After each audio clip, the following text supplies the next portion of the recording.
Hello and welcome everyone, I am Madals and this is another StarCraft 2 England cast. Now guys, today I've got a best of one game. It is from the HP Trophy 2 Cup. It's a qualifier game. It is between LiquidRet, the red Zerg player in the lower right position, and VP BenQ sLivko, who is in the top right as the teal Zerg. So that means it is a ZvZ game. The map is in Tomb Valley and well, they are in close positions, not cross spawn. It's impossible to spawn next to each other on the same ground as either top and bottom or cross spawn. That are the only positions available. So, being a ZvZ, what can we expect? Well, we should see lots of Zerglings, Banelings, Roaches, Infestors, Hydras, Muters, maybe even Broodlords and Ultralisks. But hey, when was the last time anyone saw a ZvZ get that far? Well, actually not too long ago I cast one, but that's beside the point. We're probably going to see lots of Ling Bling Micro because that is what them pros do to look all pro and shiz. Now, really opening wise, let's talk a little bit about that. I doubt we'll see a hatchery first from these two. It's just a bit too wide open. The map isn't quite big enough. The fact it's not forced cross spawns, I reckon they'll both go slightly safer. Probably a 15 hatch, a 15 pool rather, is much more likely to be the opening of choice. One may go for a hatch first, but I doubt both will. I could be made to look a complete fool now if they do both decide to go for 15 hatches. It would be quite unamusing for me, but that is beside the point. I don't mind looking an idiot occasionally. It's fine. It looks like Rhett is definitely going to make me look silly. He's sending that drone out. He's got enough money for it. Meanwhile, so is sLivko. So when I said there that neither of them would hatch first, it looks like both of them are going to. Obviously, we'll see the hatch first here from Rhett sending his Overlord the right way. Obviously, sLivko knows where Rhett is as well now. So I guess without the early scouting, it doesn't matter too much going that hatch first, and they both have, so it's all okay. Now, both of them, because they realise that their opponent has gone for that hatch first, they know they're relatively safe. We did see a spawning pool and an extractor first out of sLivko. Meanwhile, for Red, he's getting just that pool. I think getting that extractor really, really great, especially if, well, actually sLivko being brave because he doesn't know his opponent's gone hatch first, so that's quite interesting. Perhaps trying to be a little more defensive. Red, on the other hand, just being like, yep, I know you've gone hatch first, I've gone hatch first, we're both safe, so I am going to maximise my economy early on. Don't worry too much about getting that tech out too fast. The Overlord will come in, see the gas and everything like that. Now, the big decision is whether sLivko pulls these 3 harvesters out of the extractor when he reaches 100 gas, aka the point on which you can get Zergling speed, or if he keeps 1, 2 or 3 of them in there in order to just keep gathering up that lovely, lovely Vespian in order to get Banelings, Roaches and all those sort of shenanigans, maybe even upgrades, we can always hope. Meanwhile, Red, he's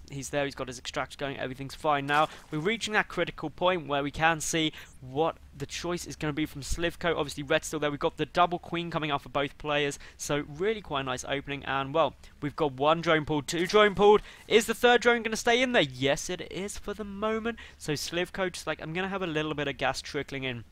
Meanwhile, the same important point is about to be reached by Rhett. What is he going to go for? He has got the 100 gas. There goes 1 out. And 2 staying in. Now, this may not seem like a... Oh, no, actually, all 3. Wow, so this is already a variation in the build, although speed hasn't been started yet, so we're interested to see what happens. There we go, so everything looking just about okay.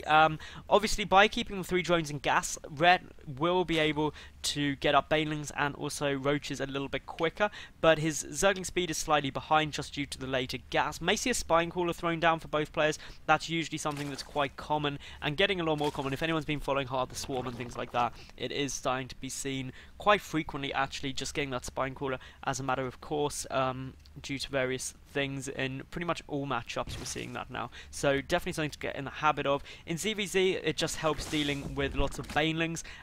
Also, if there's a couple of Zerglings running in, that can just help the Queen a little bit, but it's specifically for the Banelings is the big threat. The Baneling nest down for both players. Much more gas though for Rhett at the moment, obviously due to the fact that he kept all 3 drones mining. What's the worker count looking like? 34 to 32.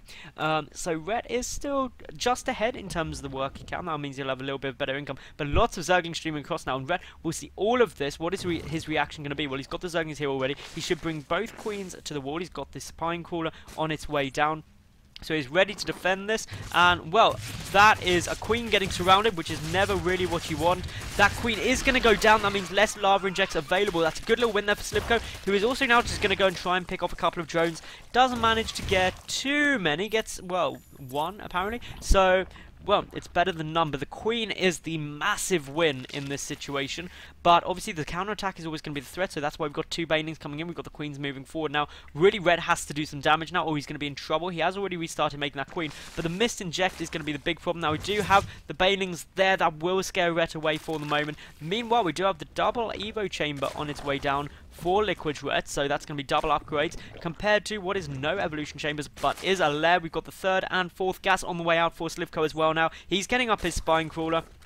For the moment, we do have red just pulling back, being a bit more defensive. The work account in red's favour again, so that is quite surprising. Obviously, a big commitment of army supply out of sLivko there. Now, the double upgrades are really going to help once they do start kicking in, but apparently the 2nd evolution chamber, there we go, it is getting used. So, really roach heavy, the missile attack and ground carapace, that makes those roaches all the more effective. But a spire coming out. Now, obviously, red is not going to have anything to do with those mutas. He does have the evolution chamber, so can throw down spore crawlers should he see it, but this is a nice little push coming out of sLivko right now. Is Rhett going to be in a position to defend this well? Well, he's got the 4 banelings morphing. He's seen everything that's on its way. The banelings control. It is going to be a massive bling fest. Now, obviously, the concern for sLivko is while he's going mutas, that means he's got to be quite aggressive.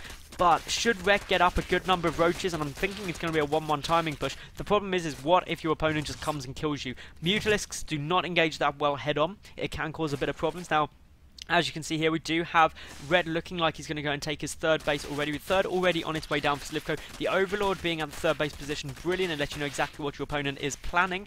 Meanwhile, red still just droning spire, about 3/4 done there for sLivko.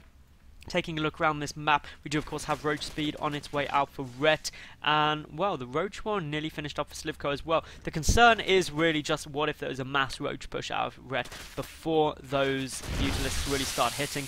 Good little bit of Zergling control here though. The banelings are the big threat though. If the banelings get good hit such as that, you can't complain too much. We've got red there with some banelings at the back as well. He's got 1 Zergling on 1 baneling, which is always a good mix, and well, the banelings do have to be a little bit careful. Now looking around, we do have roaches streaming across the map, 7 mutalisks on their way out for sLivko at the moment, and of course both players getting pretty close to finishing up their 3rd creep spread is there for sLivko. Red is not spreading any creep. There's 2 chains of thought with creep spread in ZvZ. On the one hand, it helps your opponent, but it also helps you. So, which way do we look at it? It all depends on your playstyle and what you want to do.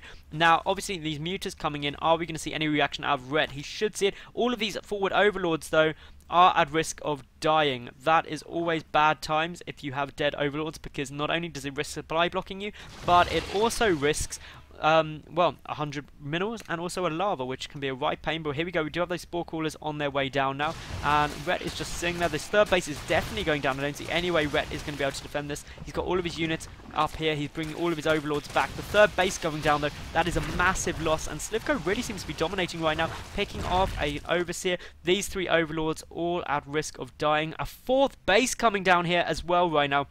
That is massively winning. And just interesting why sLivko is completely ignoring all the overlords with those mutalisks. I'm genuinely a bit confused. Apparently just to come and kill the rocks. If I was in sLivko's position, I would have picked off all of these overlords just because they're there, they're free. They would have supply blocked red, and it would have been irritating, and it would have got some more worth out of those mutas. Obviously, pathogen glands reach just gone past that critical 50-second mark, which means you can now start lots and lots of infestors, which is always good. And well, obviously infestors, once they're out, means that these mutalisks are going to be in a bit of trouble. And I like the way that sLivko hasn't overcommitted to the mutas, just a handful. It's not a game-ending move, it's just going to be a bit of a pain. And as you can see, red getting supply block now. This is really quite irritating. He's got 2 overlords in production. The rest of the mutas just running around. There's a couple of Zerglings being kept everywhere just to keep an eye on what's going down. But we do see 2/2 upgrades on the way out for red at the moment, plus 2 missile attack on its way out for sLivko, as well as pathogen glands coming down. But obviously the advantage in the upgrades is definitely there for red right now, but the base advantage solidly there for sLivko. If we take a look at the worker count, 84 to 64, 20 worker lead. sLivko has just such a better economy. Now, getting the Hydra Den, that is a great move in my opinion, because, well, Hydralisks just a couple of them in your army can really beef it up. It does an awful lot of damage and can really help against those roaches. Now, Magic Overlord surviving. Apparently sLivko not quite able to spot it, which is a bit of a shame for him. Only 2 Overlords left on the field, but good damage done. If we look at the loss tab, Ret lost over 1,000 more resources as an opponent, over double that of his opponent, and that is never fun. A Hydra Den on its way out for Ret now. Both players going for those good versatile armies that are oh so strong, but it could all come down to the upgrade advantage, to be honest. Because 2-2 compared to 2-0 is obviously very, very different.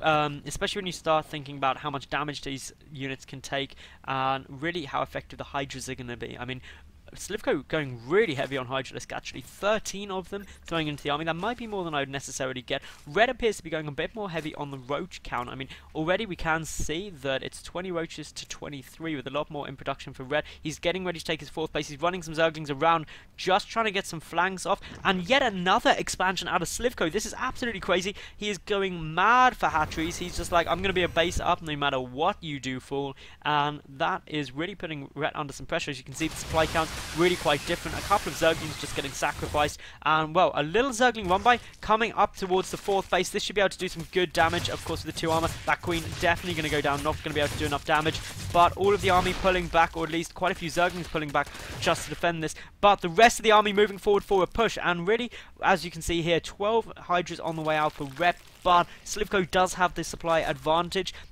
Really going to come down to how good the fungal growths are.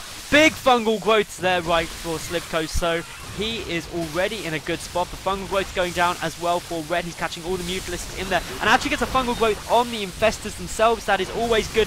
This is a really, really close battle, but looking at the supply, it looks like sLivko is coming out on top, at least in his resupplying. 31 roaches in production behind this because he has got the money to do so, and Red's army just getting completely whitewashed. The additional Hydralisks really helping, and amazingly those upgrades are not enough, and it's certainly looking as though sLivko is going to be dominating his 80 supply ahead. Red now doing his absolute best to try and catch up economically and trying to resupply effectively, but just with less bases, with what is now 10 less workers, he just doesn't have the same amount of money. I mean, sLivko remaxed and he still has, what, 700 gas in the bank and just under 2,000 minerals, so he's in a great spot. He can really afford to engage cost ineffectively, but actually it's Red who's still lost more at the moment. Now, really, will this next push finish off Red? It very well could, to be honest. That's poor little creep tumor just wanting to move forward across the map, but sLivko is like, nope. And here we go, massive fungal growth. That stops a lot of those Infestors from being able,